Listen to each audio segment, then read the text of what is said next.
In the tunnel. In the tunnel. In the tunnel. You're listening to In the Tunnel.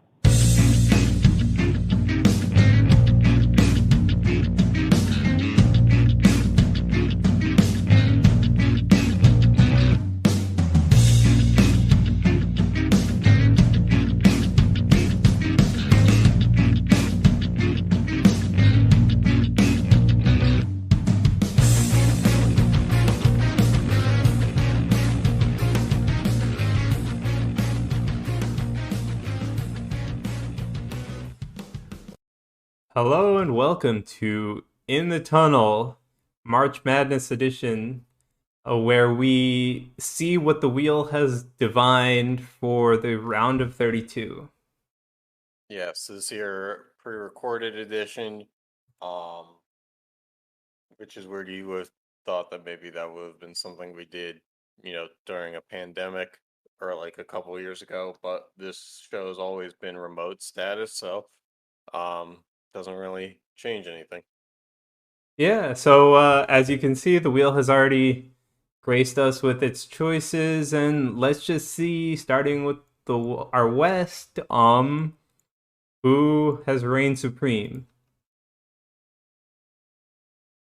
Right, so in the West region, in the 1 versus 16 of Florida State versus Cleveland State, the underdog does prevail. It was Cleveland State coming out with a win. Yep, Um, so you'll see in this show we have a little bit of, I mean, it's always random draw when it comes to the wheel, yep. but uh, Um, actually maybe not as random this year as it has been in prior years. So. I mean, yeah, I think there was a little like it was weird when we were looking at what the choices were, how we saw some patterns develop. Anyway, the 8-9 matchup, Coastal Carolina won that one. Yes, Uh, the first 8 seed of the tournament, 8-9 game, the 8 seed prevails. And I think what we'll find to be a storyline in this, but moving on in the 5-12 matchup of West Virginia versus Southeastern Louisiana, we again have an underdog of Southeastern Louisiana moving on. yep. And the round out the first four, the 4 and 13 matchup has Alabama A&M moving on. So to recap, we have the 16 seed, the 8 seed, the 12 seed, and the 4 seed. Yeah, Underdog favorite, underdog favorite. That indeed was not the case moving down the bracket when we look at the 6 and the 11 seed matchup of Oregon State and Omaha. yeah. So, Omaha was the winner of the play-in yep. matchup, and they played, what was it, Middle Tennessee? No, Eastern Illinois? no. Middle Tennessee and Eastern Illinois played each other later. Okay, so, yeah. Anyway, it was Oregon State, the 6 seed, moving on despite their absolutely atrocious record. Mm-hmm. Um, and so they'll be meeting with another Pac-12 team of Stanford, the 3 seed, who were able to take down North Carolina A&T. Yeah. And then we have in Northwestern versus Kansas. Kansas takes it home as the 10 seed, the underdog. Forever ruining our hopes that we would get a Northeastern versus Northwestern championship. Oh yeah, I completely forgot about that. That was the one storyline we really were going to try to hold on to, and despite our ability to want to hold on to things, we really don't actually try to. And I just want to, before we move on from this, Oregon State and Stanford are two of the four worst teams in the Pac-12, and they will be playing each other in the round of 32. Yep. And Yeah. Kansas is one of the best teams overall, and they're the 10 seed. They got to the round of 32. And Kansas has more wins than Oregon State and Stanford combined because Oregon State has 3 wins. yeah.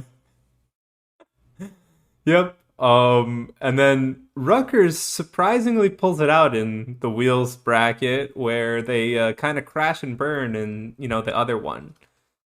Well, I don't know about crash and burn in the other one. They did go to overtime, but Yeah, but they still burned. yeah, I mean, anytime you lose to Notre Dame in a sport that isn't football, that is considered a burn of some sorts. Yeah. Mostly because, like, I'm sure Notre Dame is good at other sports, but you really want to be able to say that you beat them because they're that much worse compared to their football program. Yep. So yeah, rounding it out. So we have 6, 3, 10, and 2. Uh, two favorites, an underdog, and a favorite to round out this section of the round of 32. Yep. So it'll be interesting to see. Now we get the actually unlike other years, we have a quadrant or a region, if you will, that has some Power 5 presence. Um, Not so much in the top half of the bracket, but all of the bottom half. Yeah. And All so we'll, right. we'll see what that means going forward. If it means anything, you never know. Well, I mean, there is also the thought process too. Half of the teams that are of Power Five presence are going to be gone, and then that will be reduced to one before they play.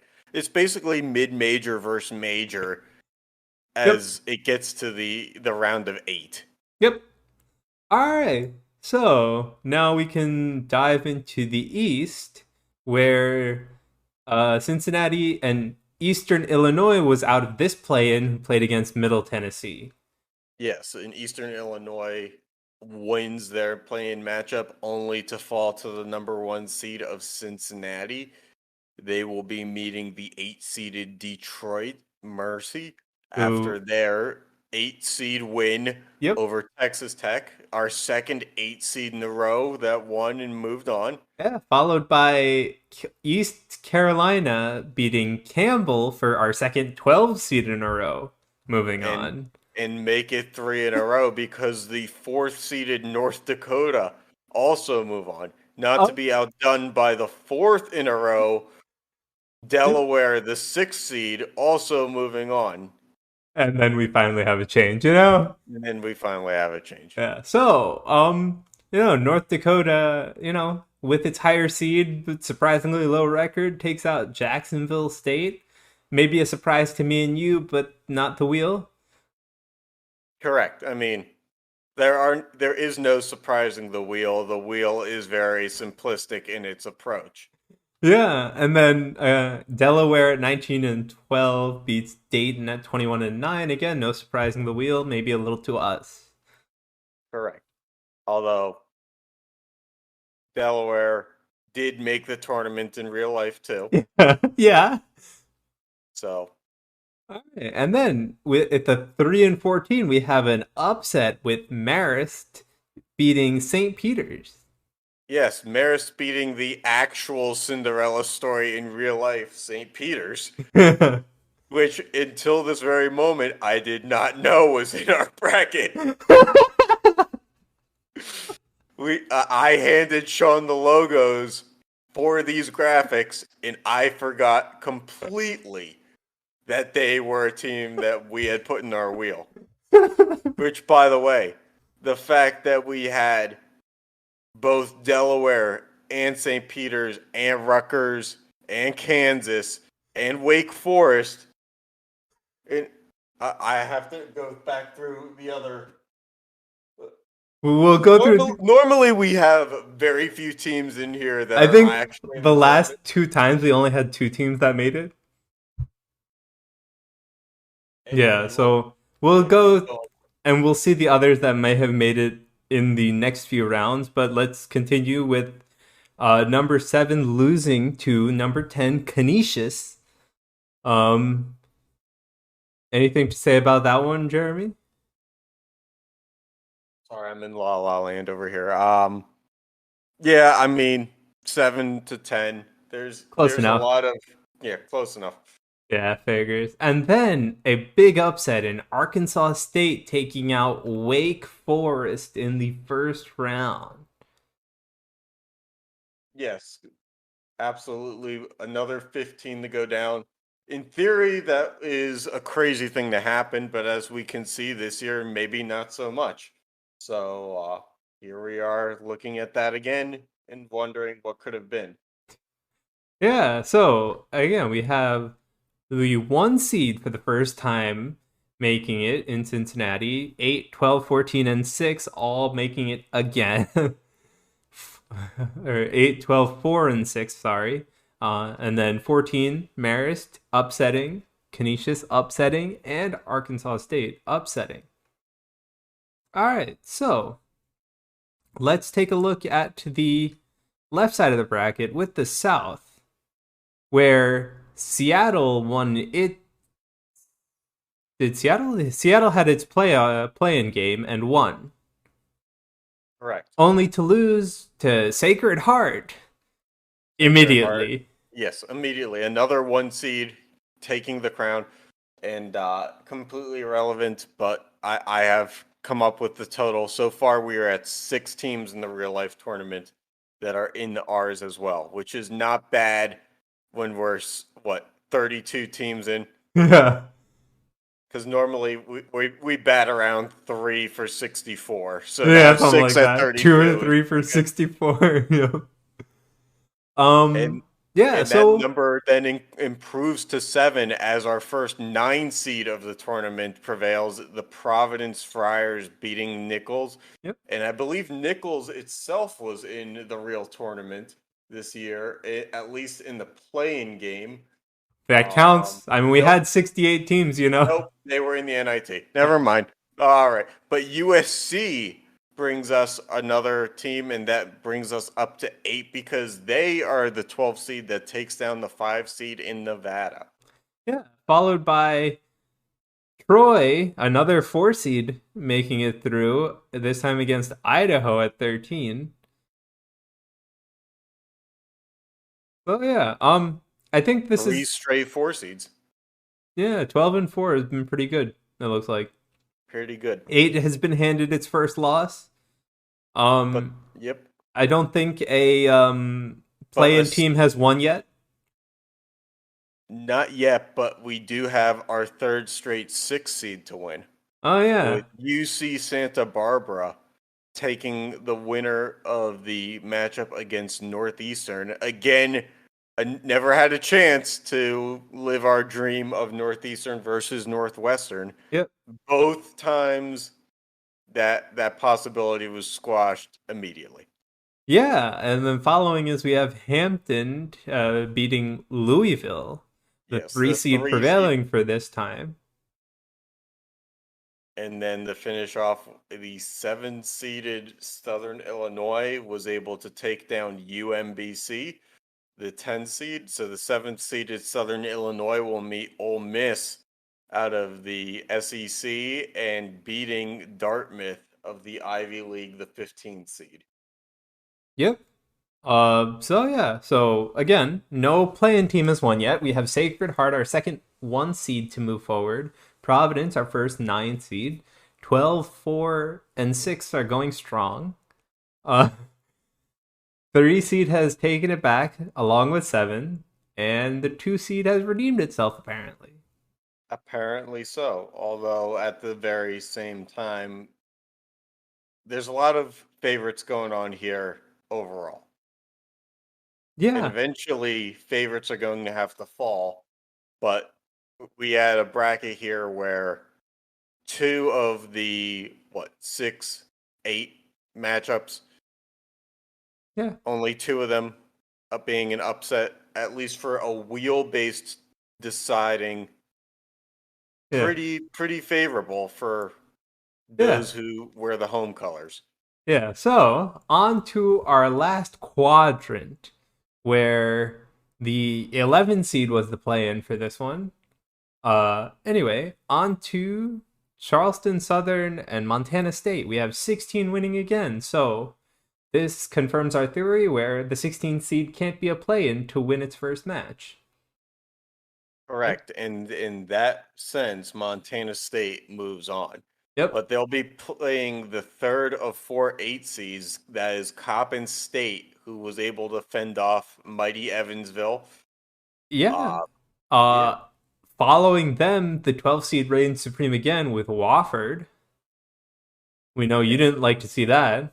Nope, never do. But at the very same time, Wofford probably more of a deserving team than others in this tournament. They will be playing and likely losing to. I'm calling my shot here. Likely losing to UCLA, which is our ninth accurate team in the division or in the tournament. And also, the 4 seed reigning supreme in this one. Yes, the 4 seed UCLA. And they actually were able to fend off our 10th accurate team, Colgate. We had Colgate as a 13 seed. The tournament committee in real life had Colgate as a 14 seed. That's pretty damn good. Pretty damn good. Pretty damn good. Not bad at all for us. Yeah. Following Syracuse versus the play-in team Fordham, which beat Maine, I'm pretty sure. Sure. Yeah, so the first and only play-in team to win, I'm also pretty sure, in Much like Fordham. real life. Much like real life. You get a play-in or two to win. Yeah. And yeah, so they'll be playing the 3 seeded Marquette, Marquette being our 11th accurate team. Marquette in real life was a 9 seed. This one, they're a 3 seed. We'll see if they can beat 11 seeded Fordham. And in the lower four, we'll have the 10th seeded UAB, our 12th team that was Yep. actually in the tournament. They will have played Kent State, and not only did they play Kent State, they beat Kent State, and that prize means a trip to Rio de Janeiro, or not Rio de Janeiro, jeez. Rio de They're Yeah, I going don't all think so. the Midwest. The Midwest region is all the way to the Mid East now. They're going to play Texas Rio Grande, the 2 seed, which was able to hold off the 15th seeded Niagara. Yep. So, just a quick recap. So here we have our full bracket. So Cleveland State, Coastal Carolina, Southeast Louisiana, Alabama A&T, Oregon A&M. State, Stanford, Kansas, and Rutgers were from the West. Mm-hmm. We have Cincy, Detroit Mercy, East Carolina, North Dakota, Delaware, Marist, Canisius, and Arkansas State from the East. And then we had Sacred Heart, Providence, USC, Troy, UC Santa Barbara, Hampton, Southern Illinois, and Ole Miss from the South. I just want to say real quick, most of our teams in the East region are actually like pretty East.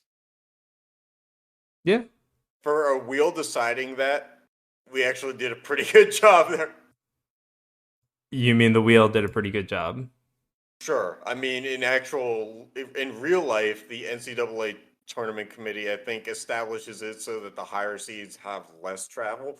So for us to have a 1 seed that's Cincinnati, that's a pretty fucking strong thing. And a 2 seed of Wake Forest, 3 seed of St. Peter's. All three of those meet the criteria. Yeah. And then finally, we had Montana State, Coppin State, Wofford, UCLA, Furman, Marquette, UT Rio Grande. Yes, UT Rio de Janeiro Grande. Yeah. So, and UAB, did I miss? Yeah, UAB, I missed. Yeah, So yeah, again, here's the bracket as we see it now. Next time we'll see the round we'll of see the round of 32 8 to see every. Go who's ahead. in the 16 teams, along with a return to slightly more regularly scheduled programming.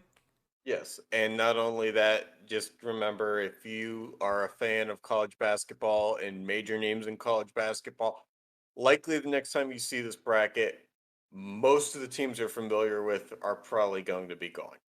That's Oh just how yeah. it works. Unfortunately, when you play the randomized choice game, you don't have a lot of options. You either have they're here or they're gone. Not in But you know between. what? It helps you learn for next year's real tournament that maybe, just maybe, some of the teams that you heard of through this show are actually not the dog shit that you thought. Oh boy. It works for St. Peter's. Yeah, apparently. All right, well, again, thanks for tuning in and catch you next time.